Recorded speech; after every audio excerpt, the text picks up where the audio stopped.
everybody. Everybody awake? Good morning.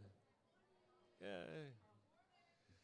So glad to have you here for the third and final day of the Summer Research Academy. I hope day 2 was great for you all and that you were able to network, learn more about programs.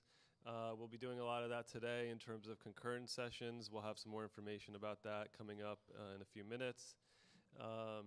Additionally, we're going to be doing some poster presentations and an intro to what poster presentations look like. And I'm excited about that. We'll also have the folks doing poster presentations. Many of them are Exito alum, current Exito students, and URI students. So not only will you be able to see what they're working on in terms of their research, but you also have opportunities to maybe chat about them, about their experiences in the programs.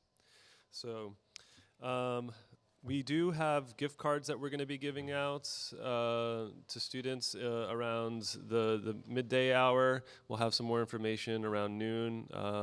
But before that, there are some additional details there, and I'm going to bring up Cassandra Ramirez to talk about those.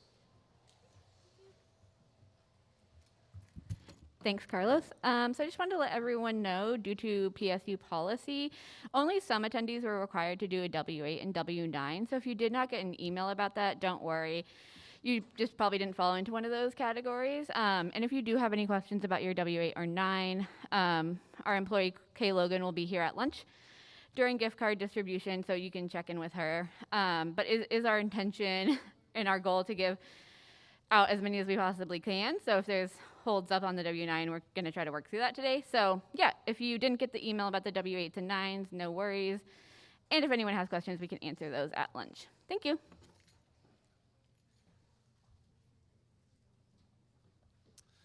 Okay. So any highlights from yesterday from anybody that they want to share? Anything specific?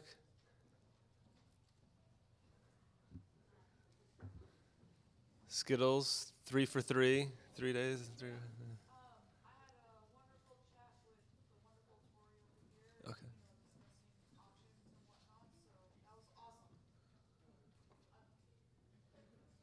so that was awesome. Oh, okay.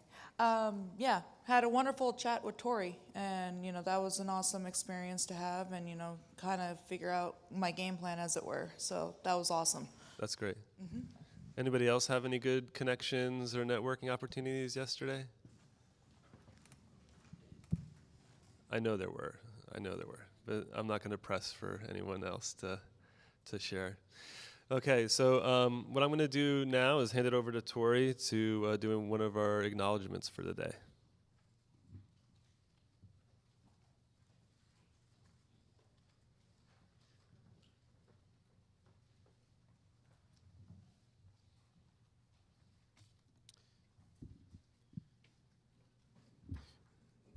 And as usual, so today I get the privilege of sharing a few words just about another group that, to be honest, I feel like the last couple of years have definitely been rougher for. Probably for a lot of groups, the last couple of years have been rough, but especially this last group, and especially the time of year in which we are having our SRA.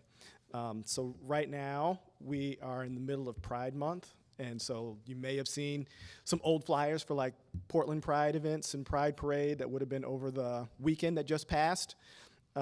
This month pays homage to the Stonewall Uprising. It happened in New York, 1969.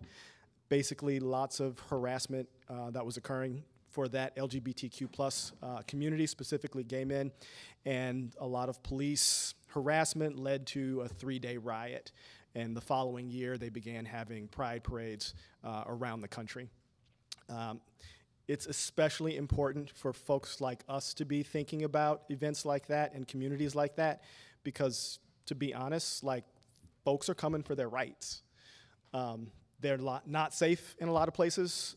If you've been watching the news recently, we've had a couple of things that have made pride activities a little bit scary. Like, I know my son is planning on attending an event in a couple of days, and there's some worry around, like, do they want to get there on time? Do they want to get there a little late just to see what the feel is for the event. So, it's not a cool time for folks. But at the same time, the work that some of y'all may end up doing will be able to help inform us around how that community is doing, and having that information is what not only helps communities get better, but it also helps set policy. And policy is how we tend to make a lot of big changes really effectively with good policy. So, again, I want to thank y'all for going on this adventure with us. We've got to think about a lot of different activities and a lot of different groups, and again, help y'all kind of chart your ways.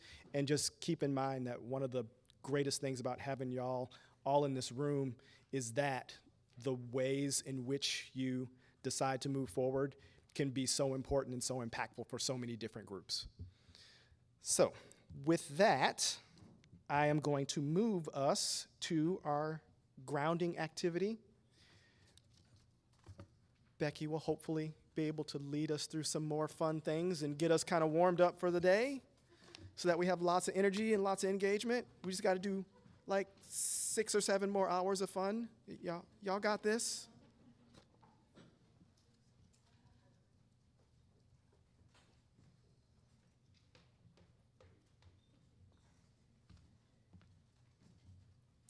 Hello, everyone. Whoo, hello. We made it. Wednesday. I think round of applause. Oh, man. So, Arjun, can we go to the next slide? Just so I remember what I told you on Monday. We talked a little bit about grounding ourselves individually in big groups, supporting ourselves while in new community. Did that short breathing exercise, did a little sway and stretch, and observing thoughts and resourcing. I'm just curious if other people have things that they do to ground themselves. If anyone feels like they want to share, like they have some tips and tricks. These were just a few things. Okay, we got someone in the back. I would love to hear. We'll bring you a mic.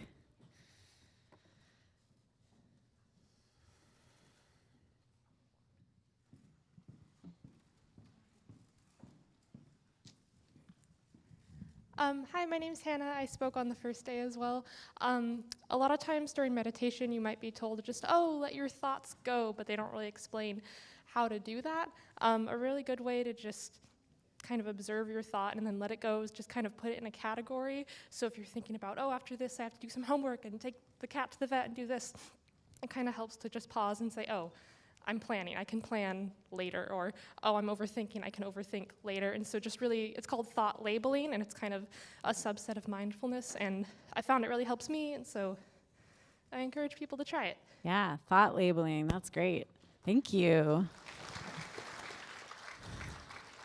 Yeah, and just taking a pause, that's something that I have learned in the last, probably learned it in the last 10 years, but maybe have only started practicing it in the last 2 years. It's interesting, some of the things that we either never thought we practiced or we thought we had a handle on that became more necessary for us to practice during the pandemic. Like taking breaks, stepping away from our computers, moving around more, taking walks, connecting with nature, etc. So any other mindfulness tips that people have, or did you pick a grounding person, place, or thing to think about these last 3 days? Or do you just do that naturally? Do you it could be I go to my happy place when things are not awesome. This is what I think about. Okay, we got a couple of hands up.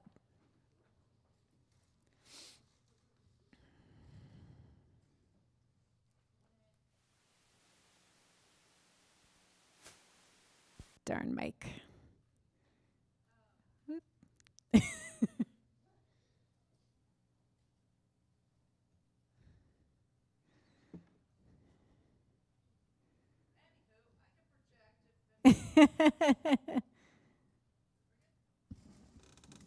I think we were. Hello? There we Oh, go. woo. There we go. Whoop, Hit it. whoop.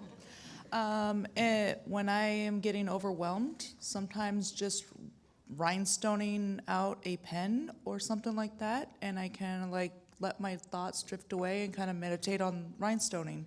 Cool. Yeah. Excellent. There was, I think you had your hand up here too, just up here. Hello. I took a mindfulness class my first year at college, and my teacher or professor used to have us focus on one part of our body, like we could tap one part of our body and focus our senses there and what we felt, or it could be like wiggling our toes and just focusing on that area for a little bit, or so it kind of made us think of all the places in our body that we could feel aware that we have, but sometimes we don't really think about it very often. Like if we're touching our back or something, or we have something touched, it kind of, I don't know, it's mindful. Yeah. Just having that as a focal area. Awesome. Yep. That's wonderful. I know we tend to, and maybe this is a generalization, but we can tend to focus on the things that are achy, that are painful in our bodies, that are just like, ugh, like my shoulder is killing me. Ugh. Or, like I've got a headache. But if we take a moment, pause, close our eyes, and imagine that there's maybe not even a sensation, maybe it's a part of our body that we can't feel. And if we can like focus on that and feel into that and sense what's going on there, sometimes that's a really nice way to take your brain off of the myriad other problems or issues. And a lot of times, the thoughts that we're consumed with are things that we cannot act on immediately. They're like problems that are much larger than we have the capacity to deal with as an individual. So doing mindfulness techniques, having those like moments of pause, like everyone's talking about, and like a moment to focus is really nice. So does anyone want to share anything else before we do a body scan? I don't know if everyone's done a body scan before. I'm seeing some of this. Okay. So if you will take this journey with me for the next couple of minutes, you can keep your eyes open or have them closed. We're going to take a few breaths. And just settle into yourself. And settle into your breath.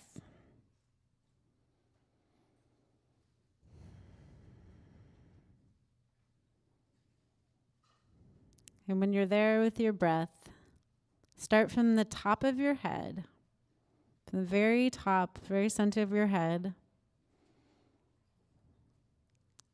and trace your way down your head to your forehead, to your eyes, down to your cheeks, to your chin, and then scan down to your shoulders,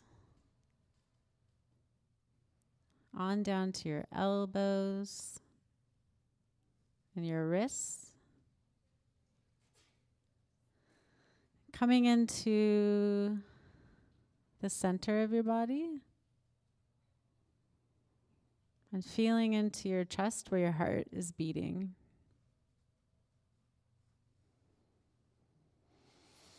And coming down to your stomach, to your hips, to your legs, your quads, your knees, your calves, all the way down, sensing your ankles, your feet, your heel, all the way from your big toes to your pinky toes.